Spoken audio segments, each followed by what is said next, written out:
Good evening, guys. This side Rahul Magan is a Group Chief Executive Officer, Treasury Consulting, and also a venture capitalist.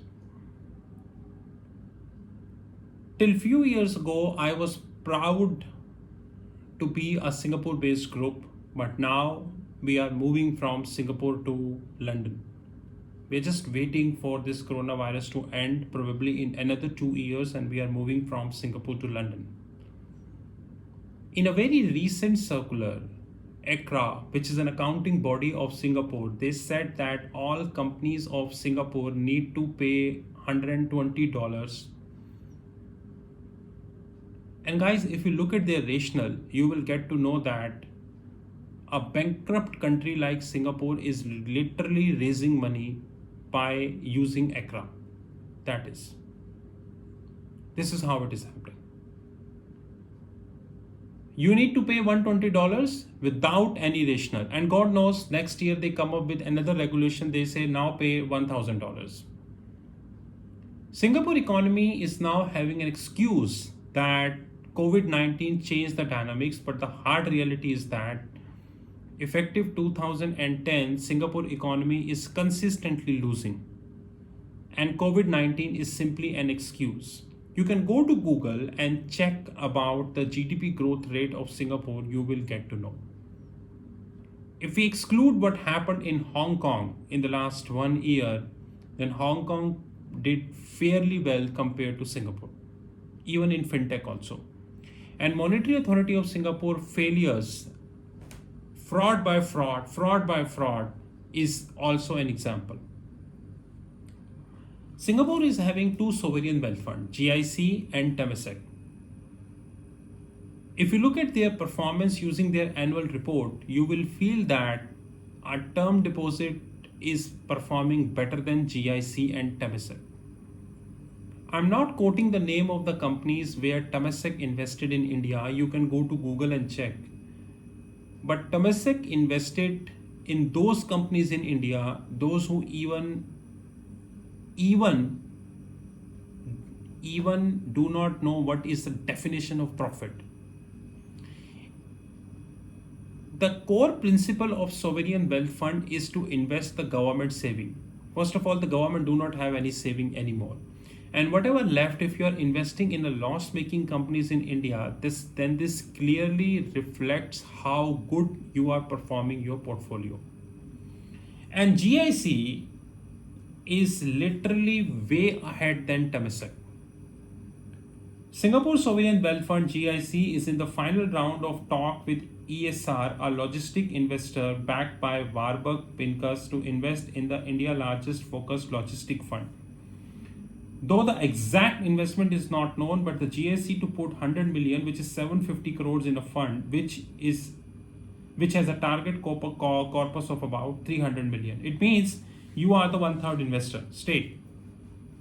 And GIC also invested in the road projects and multiple companies in India. But can I ask about the performance of the GIC in the last 5 years? Can I ask about your portfolio? Before raising $120 on Singapore-based companies, you should first come with your performance. That's more important for Singapore. I would like to let Singapore know that Singapore is losing credentials at a much faster pace. The competitiveness of Singapore is losing at a much faster pace. The prop desk, the energy pricing, the commodity pricing, the banking system, the banking jobs, and more importantly, the fraud-free country status is losing at a faster pace. Failures of Monetary Authority of Singapore is another thing, and if I start making the video on that, that's a complete different thing. It is the same Monetary Authority of Singapore who once said they are looking to have Project Ubin, but where is Project Ubin? Only Project Ubin himself know. And now SGX, Singapore Stock Exchange, just launched 2 cryptocurrency indexes. Taxpayer money is being spent on fantasies. That is, where is digital banking? Where is the impact of digital banking? We do not know.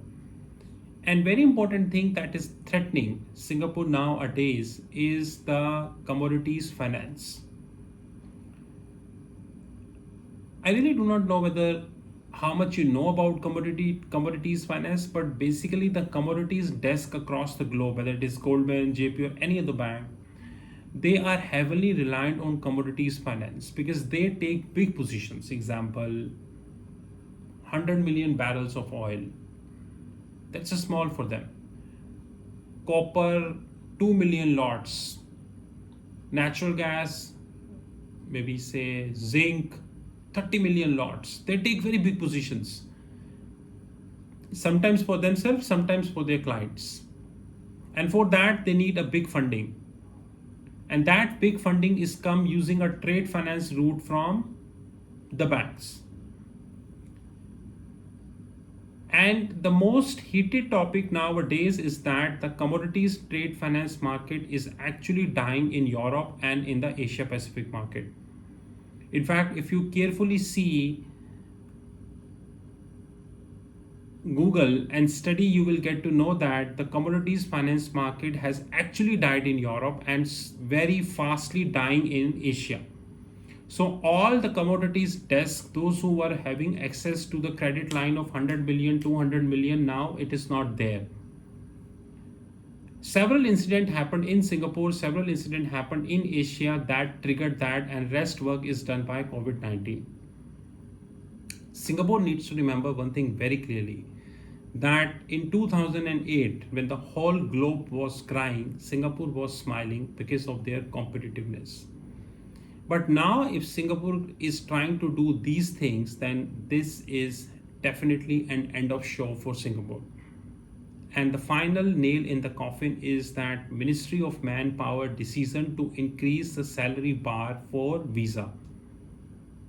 And guys, because of this, the companies who even wish to hire non-Singaporeans in Singapore, this will not happen, because the increase in the salary bar will push these companies to spend more.